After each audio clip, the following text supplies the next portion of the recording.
it's Dianne from Minerva, and today I'd like to share with you a fun project, and it's a form of patchwork and it's a cushion for your home. Now I think you're really going to enjoy working on this project because I love making these.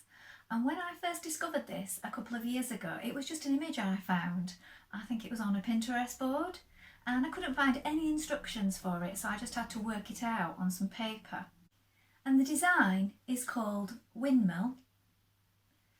Now, some of you expert quilters and quilt blockers out there may know the correct name for this, so if I've named this incorrectly, please let me know in the comments, but that's the only title I could find for it. So I've worked it out on some paper. I've made it a number of times over the years, and I thought it would be a great thing to do as a tutorial for you. So I'm going to show you a few of the ones that I've made previously, so you can see the fantastic effect that you get working with this design. I'm going to be using some beautiful art gallery fabrics, cotton poplins today, and also linking in a few others which I think will be beautiful for making this cushion. So here goes, I'll show you the ones I've made already and you can see what you think of these colours. So this was the first one that I did, and I was a bit random with my placement on this one. I tried to keep to some sort of uniform style, but then I think I just started placing them anywhere. But this is the result I got, and I love it. And as you can see, they're just folded. Now, I'm not sure if on the original design these were stitched down, but I liked it how it was folded like this. And I think it creates a really lovely effect. Now, I've used a completely different fabric on the back, and it's just like an envelope style opening. So that's what we're going to be doing. Some of them I've put a zip in, so that's up to you if you'd like to do that. But I think this just works so well with all the different fabrics. Now here we have one with red, blues and greens. And more recently, I've made two, and I tried to make them so that they went together, but still using all different fabrics. Now the only thing I've kept the same on these two is the lemon fabric here. So you can get these to sort of tie in even if you're using up lots of scraps and oddments of fabric. So you can see similar colours but the lemon, but different fabrics but in similar colours, and again just keeping the lemon fabric the same. So I think this is a fabulous way to use up scraps but also add in some new fabrics that may have caught your eye. So I'm going to show you what to do now. And also I'll show you the lovely fabrics that I'm going to be using today.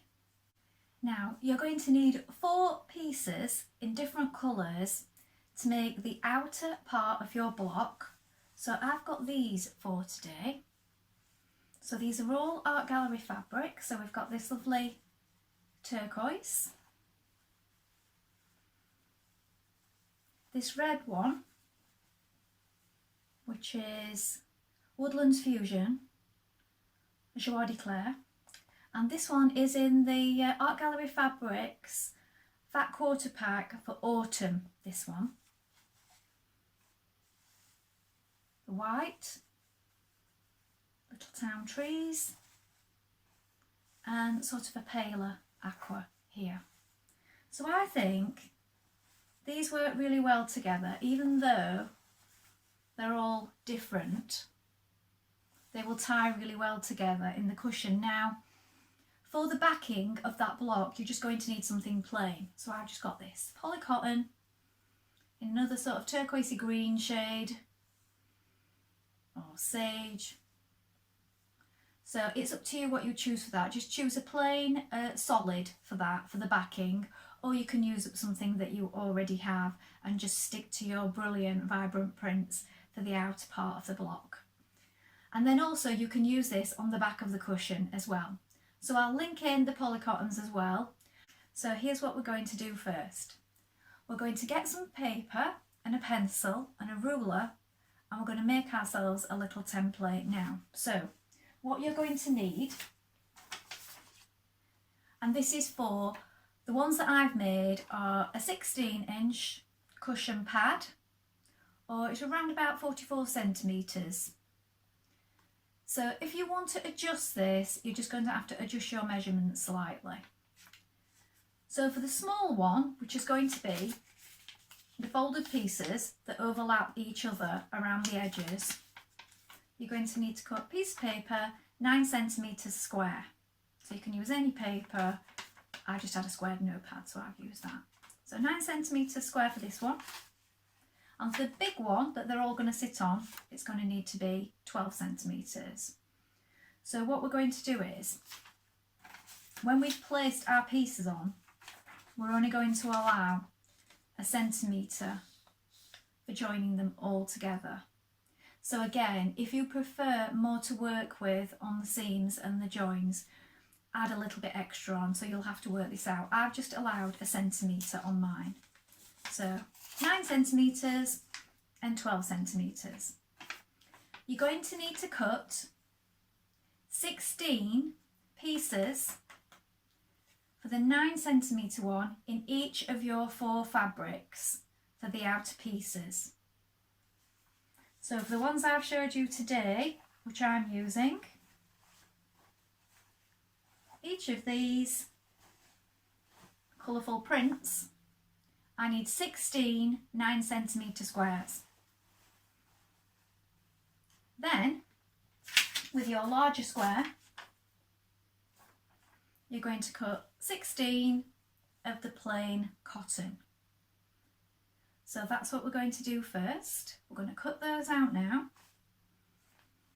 Right, so now you've cut your pieces, you're going to have the 4 little piles of your 9 centimetre squares and 1 pile of your 12 centimetre squares, so 16 of each.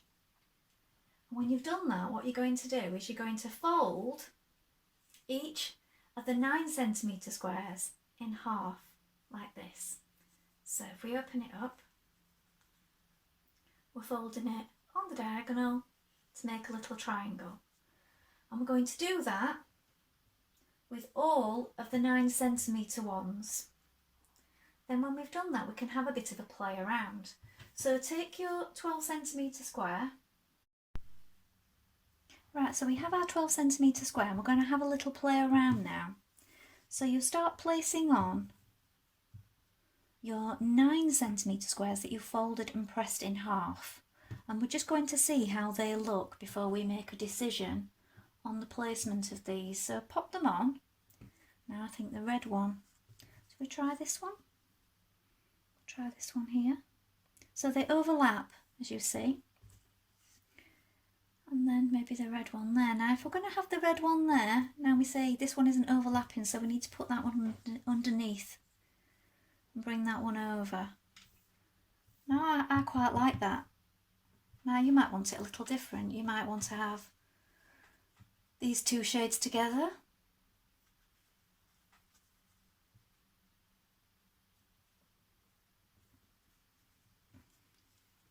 You might want that one over here.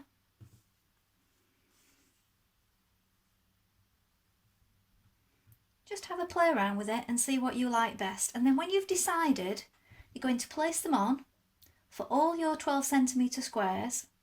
Now you can do it random or you can do it in a more unified fashion. So I'm going to do them all the same and keep them all the same as I place them on for my cushion. When you've done that, you want to stitch very close to the edge around each of your block pieces. So just do that quickly around the edge, just to hold it all in place, and then you can give it another press if you wish. Then when we've done all of them, we're going to come and lay them out the way we like them for our cushion pad. Now, as I said, you may want it to look uniform or you may want a more random design, so we can have a play around with that when we've created all these blocks. So go ahead and sew all these together first and decide on your placement.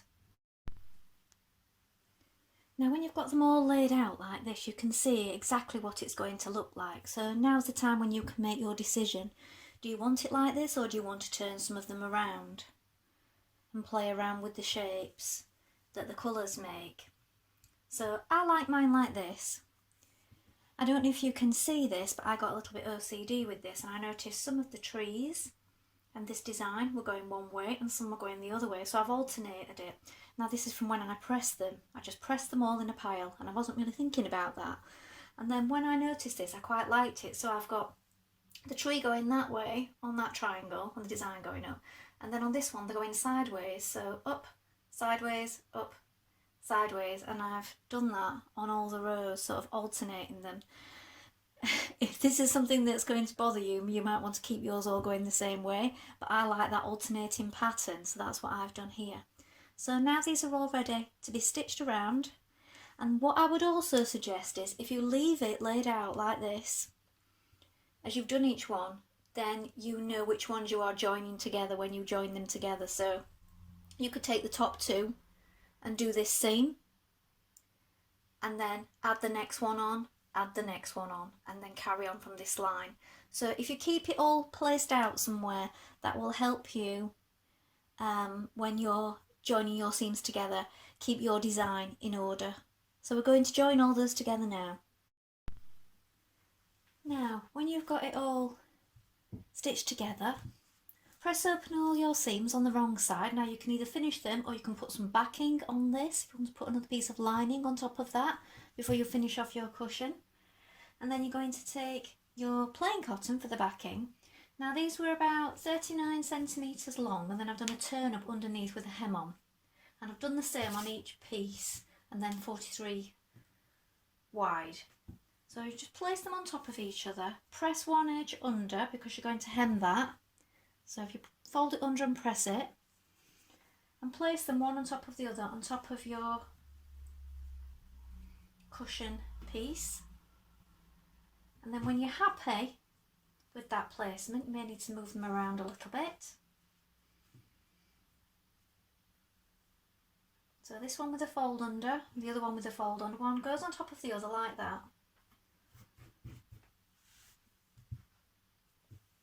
And that's how you'll get your cushion inside. And you're going to stitch around here with a 1 centimetre allowance, and then finish off your edges and snip off at the corners. Now do make sure when you've got your pieces in place that you turn it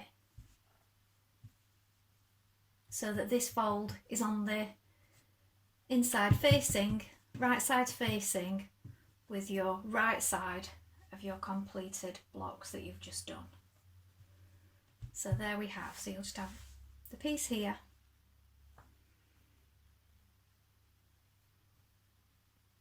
there's one turn up,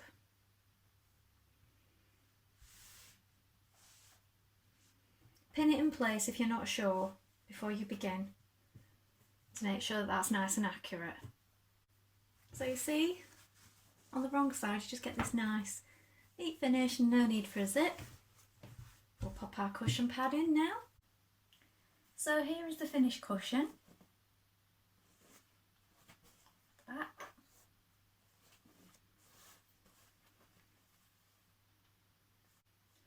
So I hope you enjoyed that, and are going to find some fabulous fabrics to have a go at making one. Remember, you can use up all your odd bits and pieces and just add in a few new bits of fabric just to spice things up. While you're here, why not have a look at the Minerva Craft Club? When you join the Minerva Craft Club, you'll get 10% off all your orders, and that includes everything that you buy from us today. Also, why not create a free account? You can share projects and ideas and inspiration with like-minded people from all over the world. It's a really good place to meet up, get new ideas, save all your projects in one place, and have lots of fun. It's all completely free, so why not go ahead and do that now? Remember to like and follow Minerva to get more video content like this every week. Well, that's all for today, and I hope to be back with more ideas and inspiration for you really soon. Bye for now.